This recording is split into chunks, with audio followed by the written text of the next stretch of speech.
Hello guys, in this video we're gonna be reviewing a top lane Renekton game. We're gonna be focusing mainly on top lane macro game related topics such as wave management, jungle tracking, and mainly how to win and stomp games. In this case, the matchup is Renekton against Yasuo. It's very favorable for Renekton. Yasuo should be hardly punished. In this particular game, Renekton managed to get an advantage out of the lane, but lost it due to incorrect wave management, dying to the jungler. Then later in the game, rotations where he was wasting time. So we'll be watching and analyzing what happened and how he could have done it better. So let's see. First of all, the lane should be, his idea should be zoning off Yasuo. In this case, we see Yasuo comes late to lane. But that means he's leashing, right? Bot lane came early, Yasuo comes late, he's leashing. The very third thing you want to do every game is know where the jungler starts. So you take a quick look. So in this case, we know Udyr is going to start on top. We do know Ramos is starting to bot. So Ramos is going to path to top, Udyr is going to path to bot, and then back and go to top again, or just go straight up. With that in mind, we should be able to predict pretty much every gank time that we have in the first 8 minutes of the game. Just dying to any sort of ganks that we know he's going to be top side. It's a mistake that it's easy prevented just by knowing where he starts and how basic pathing works. In this case, like I said, you should know he's gonna be like here for this crowd, 330, then he's gonna, maybe go for extra gank or mid and then go back to top. That should be predictable for everyone in the game. Ganks to level 2 to top lane are impossible, so he will never gank level 2. Ramos is gonna go for this grab, maybe as a Renekton, if just was low enough, having ignite, this could be a dive opportunity. If you were to stack waves and shove him. Ideally, Renekton wants to stack 3 waves and shove them. That would be the ideal plan, just to zoom Yasuo off and just to punish him.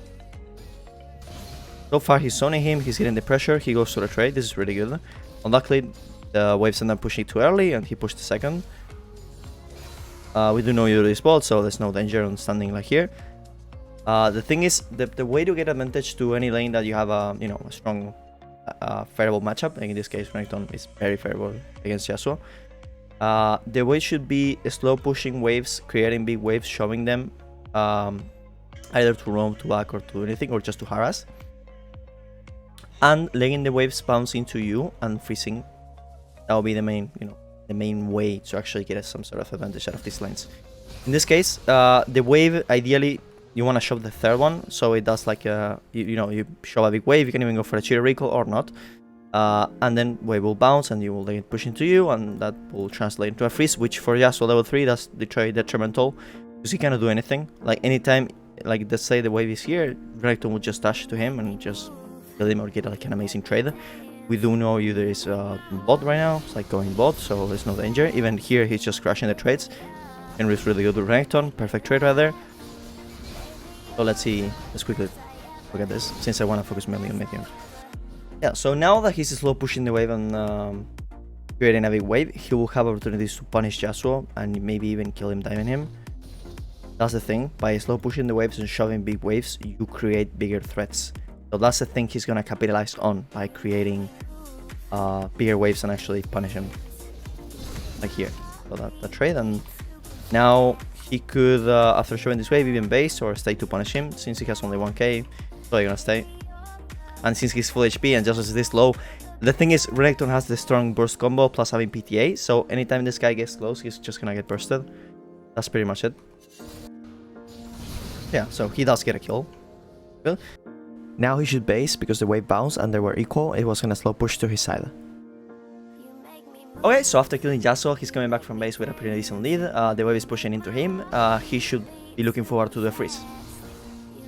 Let's see how it goes. Wave is too big now, but he can quickly clear it and go for the freeze.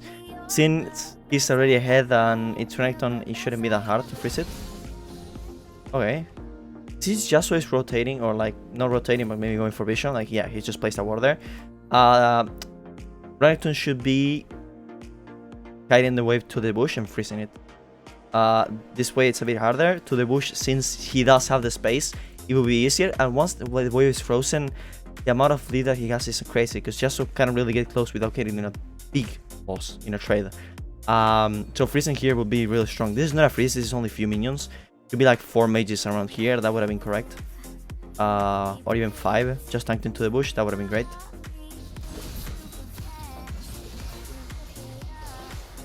And also freezing, besides, yeah, the 9 XP, zoning the opponent. It's just really crushing, and plus there's no risk because you're gonna get ganked if you're freezing. If you're gonna be pushing quick, you can, or even slow pushing when you have to shove the wave. Okay, so let's see. Yeah, so like I said, ganked. That's the thing about our quick pushing, and just get ganked. This wave was stuck, yes, but see how just by freezing when Yasuo was slow pushing, so there was an opportunity to freeze. This could have been avoided, and I don't think he dies, but maybe a flash. Yeah, flash. Yeah, this could have been completely avoided, 100%. Just by realizing that either could be top lane or it's likely to be top, and the wave could have been frozen. That's the trade. This can be frozen again. Wait, this is frozen now. Perfect.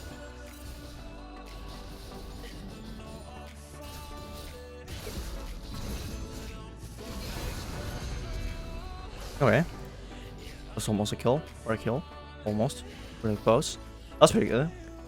So, you can see here my examples. Even when Yasuo came back from base, right? You see how strong Renekton is compared to him. Just by holding the wave, however he could there, it doesn't matter if it wasn't like, you know, a freeze, a perfect freeze. With the wave, you know, since the lane is longer, Renekton can just walk up to him and kill him like he's doing right now. And just almost died and haven't spent his gold, which he didn't base. He has 1k, right? So even when Yasuo is spying, he's so strong compared to him that he can just do this.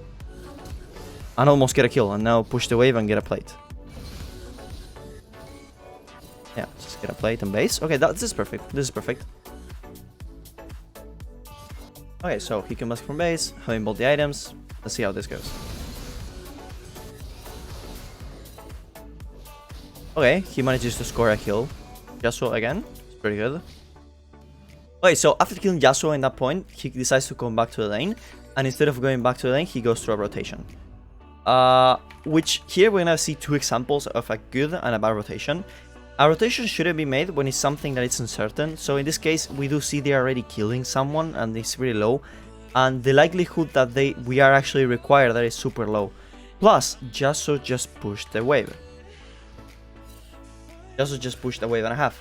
So instead of catching the wave, he's going for a rotation that is too far away from where he was. See? So this rotation shouldn't be made because this was paid by a wave and a half, right? And now let's see a different example. So let's see an example where he gets to push the wave because Yasuo based or anything, and then he roams to go for the crab. So see, we see Yasuo here coming back to the wave, and then he goes for the crab, and now, well, he gets a kill, luckily. But yeah, he does get the crab, so this rotation is correct because he just shoved the wave and rotated. The other example, he had the wave shoved under tower. So the thing is, you want to rotate when you shove waves and we're not in danger of actually missing minions. So priority is super important. Why? Because you don't want to rotate and miss your minions. So the thing is, I just wanted to compare this rotation, which was with a wave pushed, versus the other one, which was with a wave pushed into him. In the other one, he ended up missing a wave and a half. In this one, he just got a crab for free, pretty much, because he didn't lose anything. And those are the time windows that we want to create to rotate. The time windows where we actually are not missing anything and we're actually just rotating for free, pretty much. So let's see what happens now. Okay, so after that, Renekton is creating a slow push, which is really good. He's stacking the wave, and he has a lot of gold he has to spend. So ideally, he should push this wave, the next one, and recall. Since he's so strong to Yasuo, compared to Yasuo, he's just so ahead, he's not gonna get anything by staying here. Plus, he's gonna have more than 2k gold, so he really needs to spend it. Besides, he's not gonna be exposed to ganks if he faces. So now, 3k gold, full item, plus something else for the next item, so he's gonna have full work. Here, even staying, yeah, he's gonna annoy Yasuo, but the thing is, it's not required for him to stay here. He already did shove the wave, so he got a free base, pretty much. When afterwards, he can come back from base with more items and freeze the wave. Why? Because the wave is gonna bounce here, right? So he just shoved the wave is gonna bounce, he can freeze Yasuo again. So see how the lanes that you are so, like, really strong compared to your opponents, you can actually just win by creating big waves, shoving them, and then letting them bounce into you to get advantage. That's the way to go. Without really getting into any risks. Now, pushing like this, without having bought his items, it's getting into a risk. Why? Because if he had bought the items he can buy with the 2k gold, he actually would win this 1v2 super easily. He could just let it Yasuo. Literally just burst him. But now this will result into him dying. I won't show like exactly how he could have played maybe like a little bit better, but this will result in his death. You know, getting really punished in lane, losing the wave. So it's really a potential big loss. I don't think he gets the tower. No, he doesn't. But now Yasuo is overextending. Why? Because now he would like to base and he didn't. He just stayed for the tower. So now he's gonna be basing and Yasuo is gonna and Renekton is gonna be pushing the waves and getting the tower maybe. But the thing is, in low elo, many people just overextend and then the opponents overextend again. So in this case, he overextended by staying and then Yasuo overextended again. Why? Because he should have pushed the wave, maybe hit the tower a bit, or not even just base. Just he should have in mind that Renekton is gonna come back from base and, you know, push the wave back into him and make him lose yes. Okay, so he could have just hit the wave straight up. The tower, I mean. Could have hit the tower straight up because there's no one here to actually go for him. Now we do know Yasuo just died, so he's coming back from base. In this case, he goes for to clear a vision, or let's say to go for vision, even though he didn't leave the ward. He didn't have any. This tower could have been, you know, just gone for it earlier. Because now going for this presents a danger. Why? Because Yasuo's gonna be coming back from base and we have no vision anywhere, and we don't know where the jungler is. So this ends up presenting danger. Why? Because he did the opposite way. So first he should hit the tower, realizing that Yasuo is base and no one's gonna go for him. Why? Because if Fiddler comes, what is he gonna do? Go for him? No, of course not. He's gonna clear the wave and not fight him. But two against one, that can get complicated. So in this case, he ends up getting the tower, but he ends up being a 2v2. Leona here, it's unexpected. Rotations like this from supports actually are predictable. Why? Because they already got the tower. So it's very likely for the supporters to just start moving around the map. But yeah, the thing we should predict is like maybe Udyr. Leona, yeah, could be predicted. But again, even the 2v2 would be a loss. The 1v2, I mean, because Udyr is pretty fed. So the thing is, you should have realized that he had some time window to actually go for the tower and then go for the vision clear. That should be the order of the thoughts. Okay, so after that, he decides to push the wave and then start to rotating, which is correct. After laning phase ends, so like this, both got the towers, it's about just pushing the wave and then moving. Pushing the wave, moving. Of course, someone can freeze and stuff, but that's something more like Halo. So in this case, he pushed the wave and he tried to rotate or to do something in the map, which is correct, because he's not losing anything. And, well, he has no opportunities, and then he decides to keep on rotating for this fight. Now the thing is, this is not by itself a bad idea, but the thing is, he's not really needed here. Like, even without him, well, yeah, it died without him. And the thing is, Yasuo pushed back the wave into him, as we can see here. Yasuo pushed back the wave. So the wave is gonna end up showing into a tower, and he's not gonna be there to have to just farm it. Yasuo, if he were to be a bit higher elo, he would realize that Renekton is rotating, and he will just keep on pushing and taking the jungle. So in this case, this wave is gonna end up in his tower and he wouldn't be able to get it. See? 2 waves. Missed. And he's rotating. And he goes for a fight in mid, which ends up in a 1-for-1 trade. Like, he kills, but he dies. So it's basically not getting anything. It's 1-for-1. And then he keeps on rotating around the map instead of just going for a wave. And so we'll see. So after that death, he comes back to bot and decides to go for another fight after the dragon just died. Which ends up into a 1-for-1 trade for him. So he kills and he dies, as we will see in some moment. So he gets 1 kill and he dies. Just like that. So the thing I want to show is how this fighting, which is so common in any elo below, I don't know, master, let's say. Now he goes back to farming for a camp. In any low elo, this is super common to just perma fight. And the thing is, as a top laner and in general any role in the game, you never want to be just fighting and just rotating. The thing is, you want to be focusing to farming and pushing, which is the secure outcome. Fighting overall randomly, it's actually bad for long-term progress because you're kind of coin flipping. In every fight, it's an actual coin flip unless you're way stronger than the game and you can secure a win. This is not the case at all. So the game should be played with pushing, rotating, and taking jungle. That should be the approach. And in this particular example, we can see how after clearing this wave from 1922, 23, 40, that he didn't farm a single camp or minion. And that's really important. And this is a common mistake that I see in any low elo players.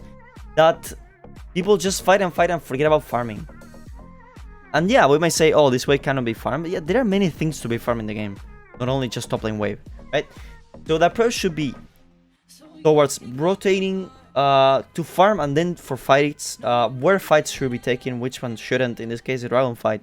The dragon already died and was gonna die anyway before they arrived, so it wasn't really necessary at all to go. So the approach you should take in mid game, as any role, and I mean especially top lane, would be to push, create time windows and opportunities, and then roam.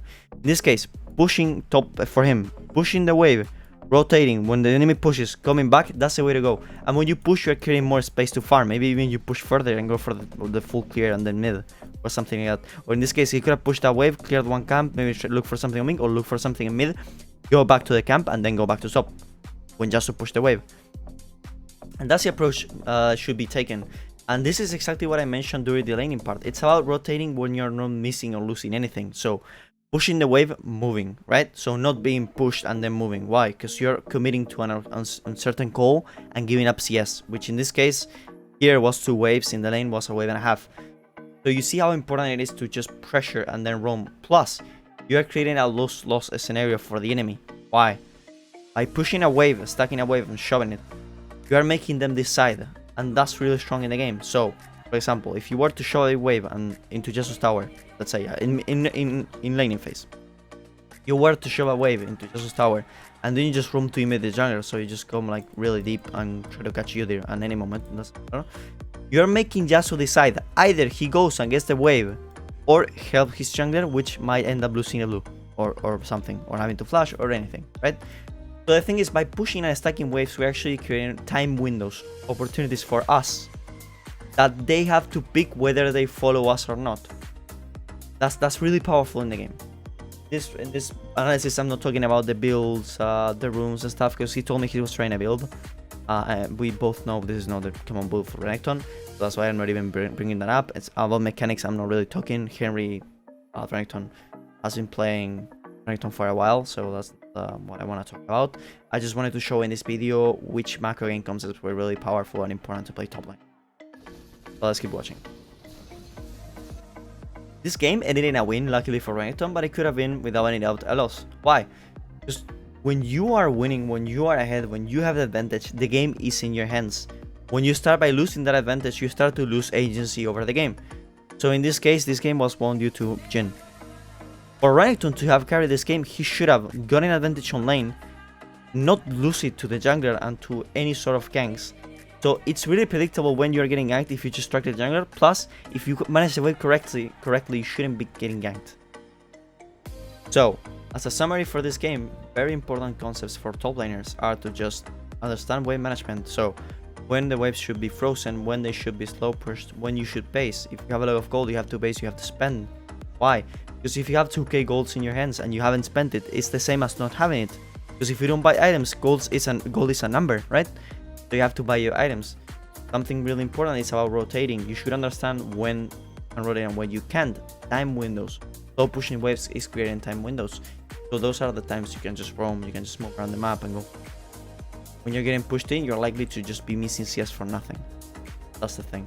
The same applies to after laning phase. So in mid game, you don't want to get pushed into, and when you're roaming, you want to push, secure the time you have, and then go for the roam. That's the right way to go. And about taking fights, thinking fights is part of the game and it's really important. But the thing is, that can lead to potential losses. Why? Because as I said before, team fighting it's the same as coin flipping, because you cannot control 5 people at the same time. So you would only fight when you have like some clear indication, when it's like necessary, so you're forced to fight or you're gonna have a big loss. But if it's not necessary for you to fight, it's better to just avoid it and go for clear fights. So the ones that you get a pick up when you actually have a clear advantage, or when you're strong enough you can actually secure a win. The game is played by being consistent. If you got this far in the video, I just wanted to thank you for watching the whole thing, and I would appreciate if you liked and subscribed. Being that said, I'm open to hearing any sort of feedback, any suggestion for future videos, anything I can do better. I'm learning to edit, it's taking a while. I take a lot of hours to edit any video, so I would appreciate any sort of feedback or comments. Thank you very much. Until next time, peace.